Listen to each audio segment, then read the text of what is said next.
మొన్న Russia అధ్యక్షుడైన Putin అలాస్కాకు వచ్చి Donald ట్రంప్తో ఇది ఉక్రెయిన్ రష్యా వార్ గురించి మాట్లాడాడు, గుర్తుంది కదా.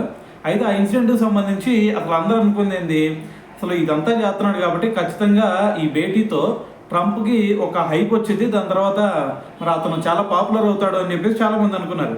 కానీ ఇక్కడ చూస్తే హైప్ ట్రంప్ కంటే పుతిన్కి ఎక్కువ వచ్చిందని చెప్పాలి. ఎందుకంటే అక్కడ ఒక విషయం జరిగిందనమాట. ఆ మ్యాటర్ ఏంటంటే, ఇప్పుడు అంతకుముందు first world war, second world war అప్పుడు యుఎస్ఎస్ఆర్ ఉండేది కదా, అప్పుడు వాళ్ళు రష్యా వాళ్ళు అక్కడ కొంతమంది తిరిగారనమాట. అయితే అక్కడ ఒక బైక్ వదిలేశారు. అయితే ఇప్పుడు ఆ బైక్ని అక్కడ ఒక కుర్రాడు పట్టుకున్నాడు అనమాట. సో కుర్రాడు పట్టుకొని తీసుకొస్తే అప్పుడు డొనాల్డ్ ట్రంప్ ఏం చెప్పాడు, రష్యా అధ్యక్షుడితో పుతిన్కి ఆ బైక్ చూపించి, సో ఇదిగో చూడండి, ఇది అప్పుడు బైక్ మీ దగ్గరది బైక్ అప్పుడు అని చెప్పేసి అది చూపించాడు అనమాట. అయితే అది పాతపడి ఉంది.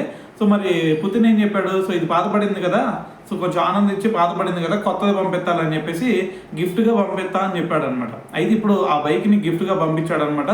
సో ఈ విషయం బాగా వైరల్ అవుతా ఉంది. సో దీంతో పుతిన్కి ఒక భారీ హైప్ క్రియేట్ అయిందనే చెప్పాలి.